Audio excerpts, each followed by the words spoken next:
বনি ইসরাইল বংশে এক ব্যক্তি ঘোর পাপী ছিল। পরিশেষে নিজের কৃত পাপের জন্য অনুতপ্ত হয়ে তওবা করার ইচ্ছা করলো। সে জানতো না যে আল্লাহর দরবারে তার তওবা কবুল হবে কিনা। অতএব তা জানার জন্য একজন বুজুর্গ লোকের অনুসন্ধান করতেছিল। ইতোমধ্যে লোকমুখে একজন প্রসিদ্ধ আবেদ লোকের সন্ধান পেয়ে তার দরবারে হাজির হয়ে বলতে লাগলো, আমি একজন ঘোর পাপী। আমি বিনা দোষে 99 জন নিরপরাধ লোককে হত্যা করেছি। আপনি দয়া করে বলুন আমার তওবা কবুল হবে কিনা। উক্ত দরবেশ লোকটি উত্তর করলেন, তোমার তওবা কবুল হবে না।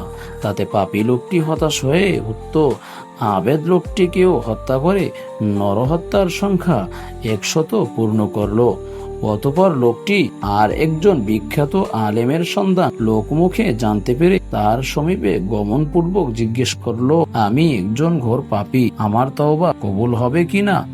আলেম লোকটি উত্তরে করলেন, হ্যাঁ, তোমার তওবা কবুল হবে, কিন্তু তোমার আবাস ভূমি তোমার সর্বাধিক পাপের কারণ। তুমি জন্মভূমি ত্যাগ করে অন্যত্র চলে যাও। তুমি অমুক স্থানে চলে যাও, তথায় বহু আবেদ লোক বাস করেন।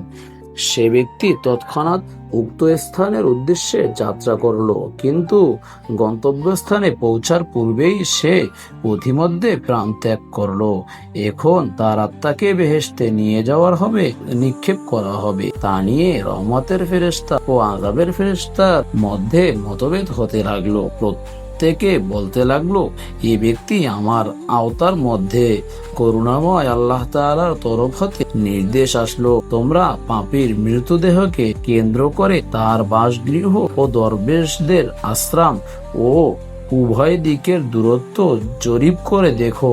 মৃতদেহ হতে কোনো দিকের দূরত্ব অধিক। জরিপ করে দেখা গেল পাপী লোকটি ঠিক মধ্যপথ হতে দরবেশদের আশ্রমের দিকে 1 বিঘা পরিমাণ স্থান অধিক অতিক্রম করছিল। নির্দেশ হলো, তাকে বেহেশতে নিয়ে যাও। তৎক্ষণাৎ রহমতের ফেরেশতা উক্ত লোকটির আত্মাকে বেহেশতে নিয়ে গেল।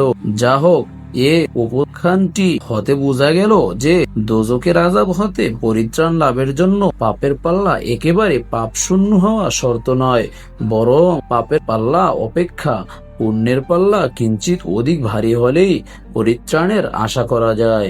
নেকির পাল্লা পাপের পাল্লা অপেক্ষা সামান্য পরিমাণ ভারী হয়ে সামনের দিকে একটু ঝুঁকে পড়লেই পরিত্রাণ পাওয়া যাবে। শিক্ষা, আল্লাহ তাআলা বান্দাকে মাফ করার জন্য বাহানা খুঁজে থাকে। যদি কোনো সূরত পান তবে বান্দাকে মাফ করে দেন। দ্বীনি ইলম শিক্ষার জন্য কোনো ব্যক্তি ঘর থেকে বের হলে তার কোনো গুনাহ থাকে না। সে ব্যক্তি আল্লাহ তাআলার প্রিয় বান্দা বলে বিবেচিত হয়।